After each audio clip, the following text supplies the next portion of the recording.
Thank you for staying with us. Thank you. Well, first of all, I wanted to say that it's really wonderful to be here in real life. It's pretty incredible.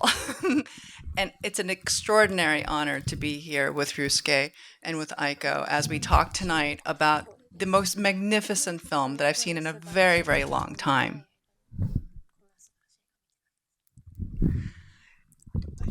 I know that many of you here are voters. And like you, I have judged many things.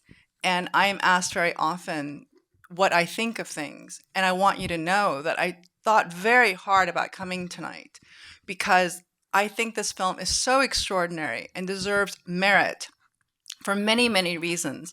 And one of the things that I was thinking about is that during the pandemic, in which our country has suffered the loss of almost 1 million people, one of the things that we as a nation and as around the world need to do for the 6 million lives we have lost is to understand grief. All the things that we have not said, all the things that we should have said, and all the things we still want to say to all those that we lost. And I think that this film is so deeply topical on this subject, and as for human connections and how much we really want to know each other. So one of the first questions I wanted to ask you, Ryûsuke, is now that here we are in real life, can you talk about the role of grief in this film? まず本当に素晴らしいことを言ってくださったことに感謝します。今日こうしてお話しできることをとても嬉しく思っています。First of all, I want to thank you so much for the wonderful words you just said, and I really look forward to having this conversation with you. で、これが深い悲しみについての映画、グリーフについての映画だっていうことを、実は作っている時にそこまで意識をしているわけではないんです。自分がやっていることっていうのは本当に具体的にあるキャラクターがいて、このキャラクターが抱えている問題っていうものがあって、それが一体どうやったら、解決できるだろう。彼が大丈夫だって、言えるところまでどうやったらいけるだろうっていうことを思ってました。なのでこうやっていろんな反応を受けて、これはグリーフについての映画なんだっていうことを分かっていくことになります。So actually, when I was making the film, I wasn't so conscious about the fact that I was making a film about grief necessarily. I really start off by having characters, and then I think about the problems that they're burdened with, and then I really go through with thinking about how can these characters get to a place where they feel okay about where they are. And so it's really through hearing all of your reactions that I've really learned to understand that this film is about grief. で、これは本当に普遍的な話なんだっていうことを、こうやって、国境を越えて、言語を越えて受け入れられることですごく感じてます。これは、深い悲しみを味わう、その一つの条件と言ったらおかしいかもしれないですけれども、その前提となるのは誰かを深く愛しているっていうことです。誰かを深く愛して、より良い人生を送ろうとしているっていうことだと思います。それがある種の、前提条件になっているし、それは我々みんながやろうとしていることだと思います。So I think at the end of the day, this is a universal story, and I feel like it's universal because I've understood that this story can transcend borders and transcend language in a lot of ways. And in thinking about experiencing grief, I think it's predicated on the fact that you love somebody deeply, and you love somebody deeply because you want to live a better life, and it leads to wanting to live a better life. で、このことがやっぱり、人生を生きる上でとても大きな矛盾をはらんでいると思っています。誰かを深く愛するっていうことはやっぱりとても大きな喜びをもたらしてくれるんだけれども、その誰かとは必ずいつか別れなくてはいけないタイミングが来て、それは必ず大きな苦しみをもたらすことになる。それがいつ起こるかはわからないけど、これはもう我々の人生に絶対起きることなんだっていうことを、その多くの人とその感想を共有することで今とても感じています。And to live this life, it also means that there is a contradiction that exists, because to love somebody deeply, it also means that there are definitely will be a point where you also have to separate, and which means that whatever is giving you the most happiness can also lead you to the most grief. We don't know when those things happen, but we're always going to find a time, as long as you love somebody else, that will happen, that separation will happen. And it really is through receiving these reactions that I've really learned to understand this.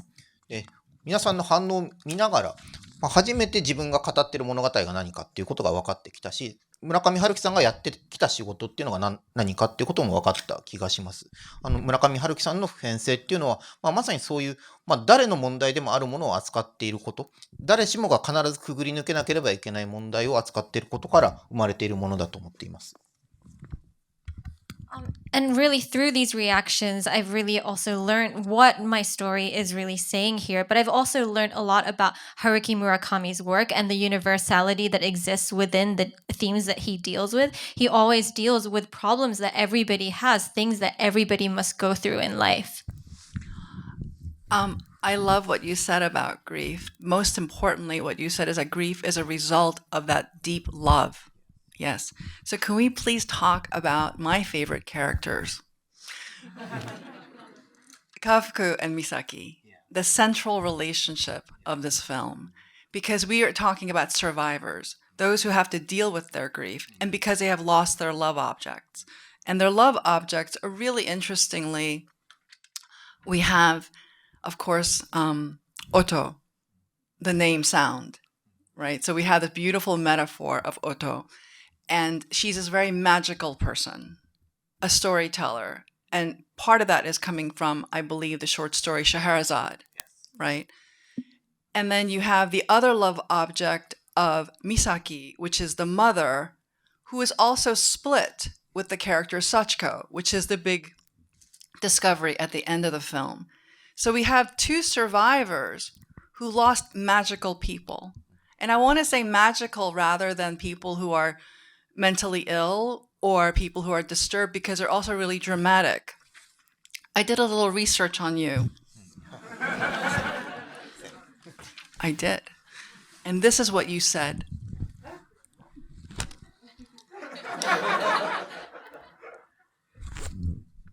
One of the reasons why you're drawn to this project is, and you said,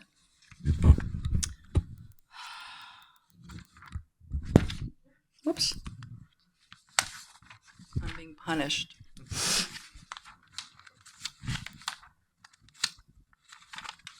Here it is. You said, the short story deals with acting as its theme. To act is to hold multiple identities, which is a socially accepted form of insanity, so to speak. Doing it as a job is obviously grueling and sometimes even causes meltdowns. But I know people who have no choice but to do it. And these people who act for a living are in fact healed by that insanity. So interesting. Which enables them to continue living.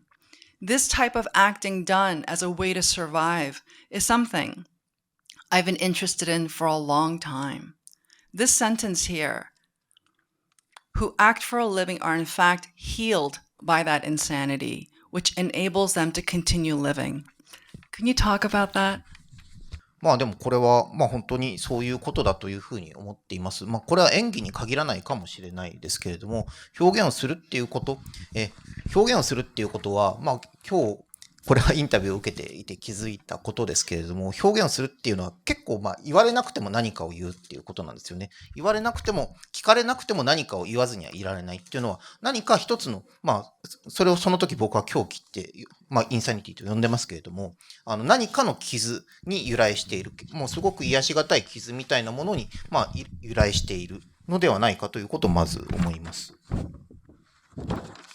I simply do think that is true to an extent. And I don't think this is just related to the act of performance. I think to express, and this is something that I really figured out today when I was being interviewed elsewhere, but I realized that to express is to really say something or need to say something without being asked to. And I think that is a sort of form of an insanity in a way of needing to do that. And I think this need is also connected with with a deep wound that's difficult to heal. で、そう言うと自分がすごくなんか深い傷を抱えていて何か表現しているみたいに聞こえるかもしれないけど、傷だけとは限らない。何か、空洞みたいなもの、何かが欠けているっていうような感覚っていうものに駆られて、人は何か表現をするっていう側面がまずあると思います。And when I say deep wound, it really sounds as if I'm carrying some very deep wound. But I think it's not just about wounds, but perhaps some kind of emptiness that you feel or sort of a lack. And I think that lack can also lead to expressing. で、自分が会った俳優たちの中には、やっぱり、なんていうか、演じざるを得ない人たちっていうのがいるわけですね。で、これは、嘘をつくとか、演じるっていうことはやっぱり嘘をつくっていうこととは違っていて、やっぱりその人自身を何とか表現したいっていうことを思っている。そして、その僕が知ってる何人かについて言えば、やっぱりどこかで、この生きることがとても生きづらいと思っていて、何か違う出口を探している人たち。その人たちにとって、その演じるっていうことがとても大事な要素になっていると思いました。And there are some actors that I've met who really feel that they really have to act, they must perform. And the thing is, I think performance is very different from lying.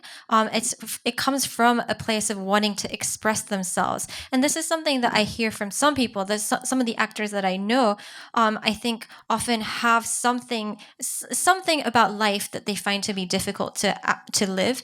And they're often looking for an exit in that life.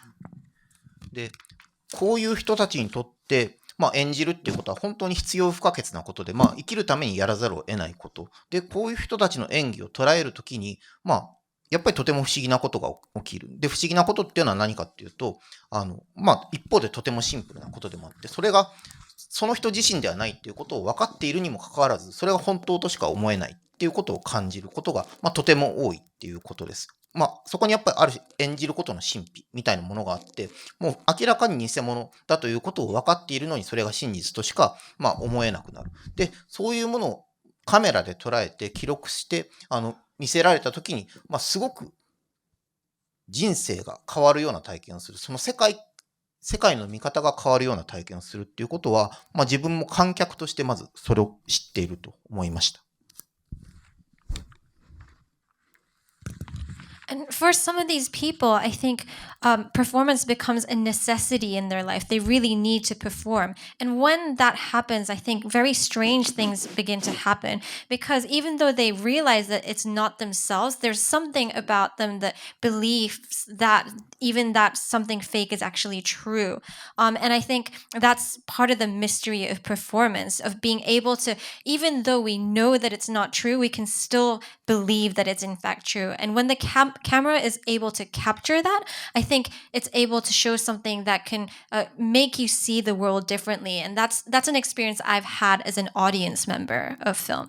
で、それはおそらくフィクションっていうものの一つの役割でもあると思うんですね。今見えている世界、今聞こえている世界とは、その、ある種、カバーを、覆いを外したときに、何か見えてくる全く違う世界があるっていう感覚。で、このことをすごく確かなこととして、フィクションだけが教えてくれるっていうところがあると思います。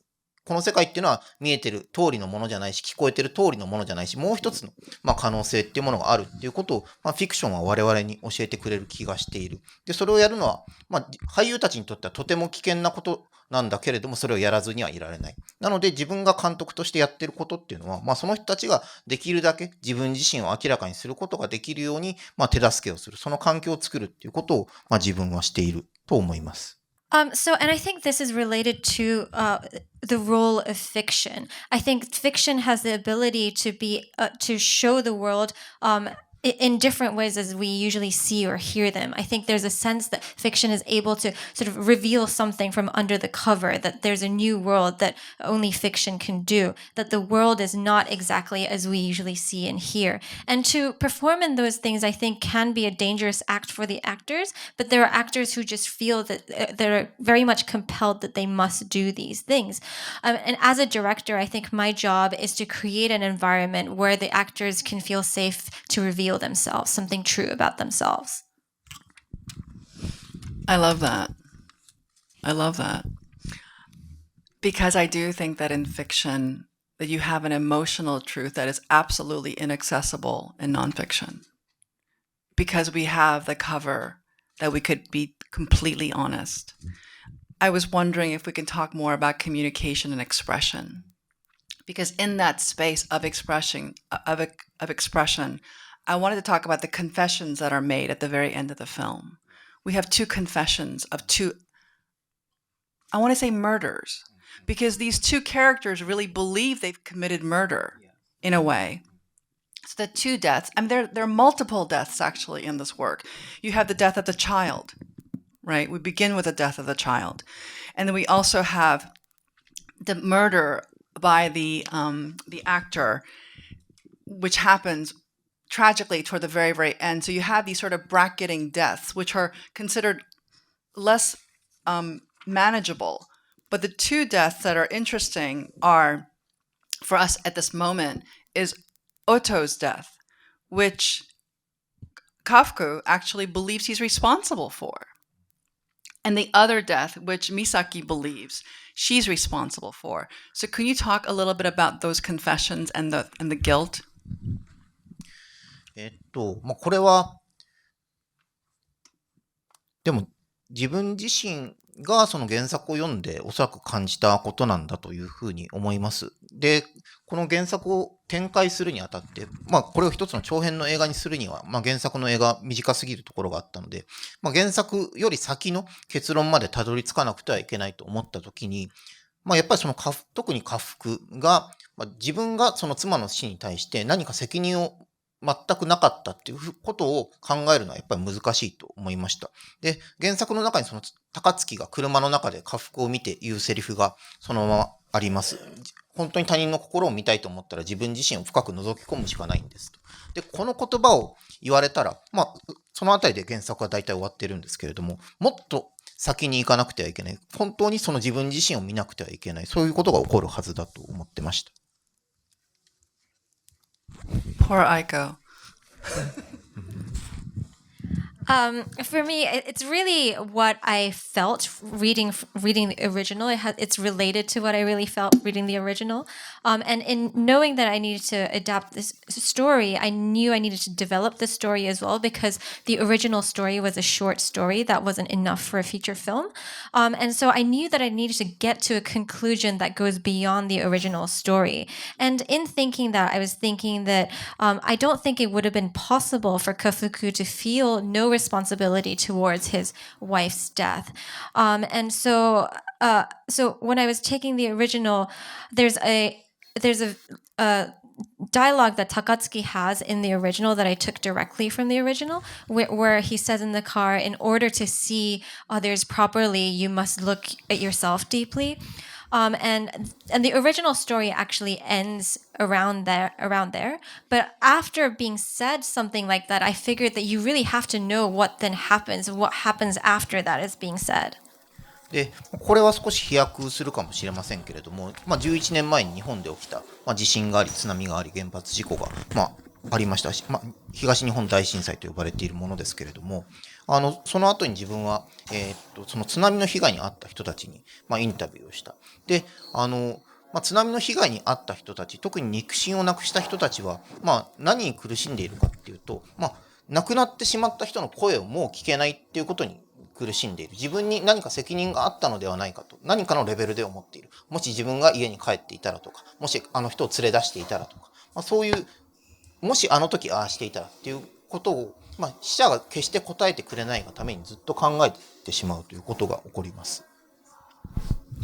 I think we have exactly time for one more question. I know. It went fast, right? You're having fun? Yeah.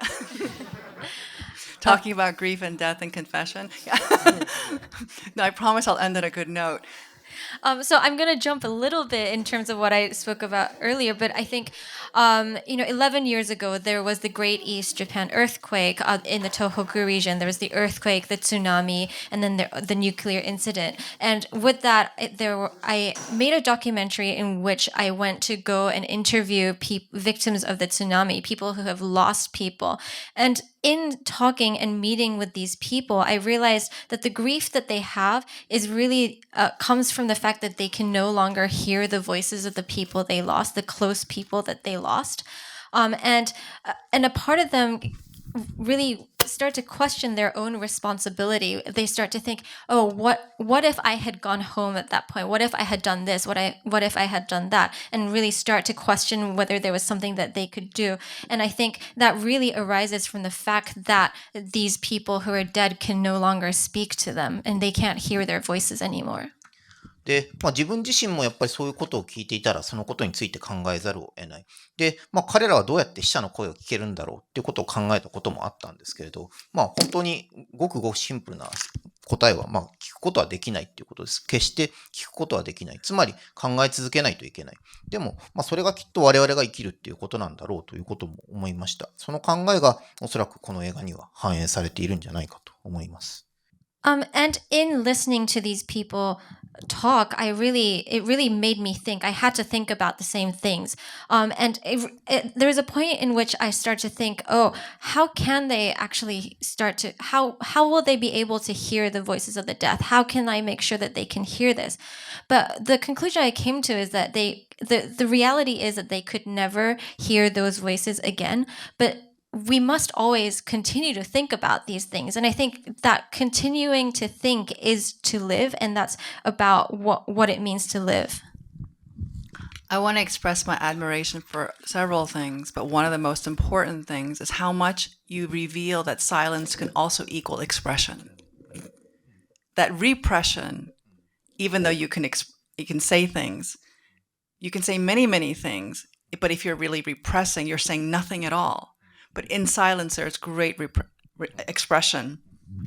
I was wondering if we could talk about the ending, and I don't mean the Korean part, where Misaki's in Korea, but the ending in terms of the beautiful ending that you've earned, where you've braided Uncle Vanya so beautifully and so intricately that I was amazed by the craftsmanship of your integration of Chekhov to Murakami's work, as well as, most importantly, the hybrid original work that you create. And I was wondering if you could talk about this idea of enduring and gaman, as well as expression, because I think that's where you have a new statement, a modern statement, that repression is not necessarily gaman. Gaman can also integrate expression. もうそのたくさんのことを言っていただいたので、その全部にお答えできるかどうかはわからないですけれども、その今、先ほど言ったその津波の被害者に対するインタビューを始める前に、たまたまあったそのテレビの、ディレクターの人、ずっとそれはインタビューをすることに慣れている人に、僕はそのインタビューをするっていうこと自体が初めてだったので、インタビューをするってなんか秘訣はあるんですかって、ちょっとバカな質問なんですけど、したんです。そしたらその人が言ったのは、どれだけ沈黙っていうものを、大事にできるかだねっていうことを言いました。で、それはなんかすごくストンと腑に落ちて、すごく大事な指針になりました。You said so many wonderful things that I don't know if I'm able to respond to all of this. But But when I went about to go and interview these victims of the tsunami, it was the first time for me to go out to interview. And so I went to a TV interviewer to go and ask them for advice. I asked them, what is the secret to doing interviews? And I know this was a silly question, but I still asked it anyway. And the thing that they told me was, it's really about how importantly you can keep the silence. で、これは実際にインタビューをしていたら、本当にそれはそうだと思いました。ある質問をして、沈黙をしている時間がある。で、沈黙をしていると、気まずくなるから次の質問をしたくなるんだけれども、よく見ると、その沈黙っていうのは、やっぱり何かが起きている時間なんですよね。その人の中で何かとても言いたいことがある。何か葛藤をしている。だからこそ、この沈黙の時間があって、何かとても大事なことが言われようとしているから、今ここで沈黙が存在しているってことがだんだん分かってくる。And when I went about interviewing, it really was true because I would ask a question and sometimes I would be met with silence. And when I'm met with silence, it does become uncomfortable. So there's a part of me who wants to ask another question. But actually, I realized that silence, in that silence, a lot of things are actually going on. There's some kind of struggle that's going on internally. And I found out that the silence is a precedence to something important about to come out. で、結果的に、この沈黙の後に出てくる言葉っていうものを、自分たち、その共同監督もいたので、自分たちはとても好きになりました。そこにはやっぱりとても、精錬されたというか磨かれた言葉っていうものが出てくる。自分の言いたいことはこれでもないし、あれでもないしっていうことを自分の中で考えた後に出てくる言葉。で、その声っていうものが、とてもクリアなものに感じた。で、こういう声をずっと聞いていたいって思うような、そういう声が生まれてくる。で、その前提にはいつも沈黙があるっていうことを学んだ気がします。And the words that come out after the silence, and this is something I talked about with my co-director because there was a co-director on the project. We talked about it and we really came to love the silence because the words that came out after the silence always felt much more refined. These are words that are very much refined because they've been thinking in the silence. It's not these words, not these words, not this, not that. And then when they do actually say something, the voice sounded very clear. And it was a kind of voice that I always wanted to hear. And so that's when I realized just how important silence is. で、この沈黙っていうのは、今言ったように何も起きていない時間ではない。で、その中で常に何かが起きているし、そのことを、待つような、態度があれば。で、この待つ時にやっぱり相手のことをちゃんと見なきゃいけないし、聞かなきゃいけないっていうことがあると思っているんですけど、この待つ態度があれば、沈黙の時間っていうのはとても豊かなコミュニケーションの時間になると思っています。で、こういう考えが全部、反映されたのが、この映画なんだと思っています。And so, as I mentioned, I think silence doesn't mean that nothing is going on. It always means that something is actually going on. But it's really about the attitude to wait. To wait means to also closely listen and closely watch. And to wait means to allow for this silence. And silence is a rich form of communication. And I think these thoughts have been reflected in this film. Oh my. This has been such an extraordinary pleasure to be with you. And I want to congratulate you for all of your hard-won achievements. I'm rooting for you. I'm really rooting for you. Thank you very much. Thank you for your time. とても素晴らしい質問が自分の答えを今日も生んでくれたんだというふうに感じてます。本当にありがとうございました。I really think these answers really came out. It was birthed through your wonderful questions. Thank you so much.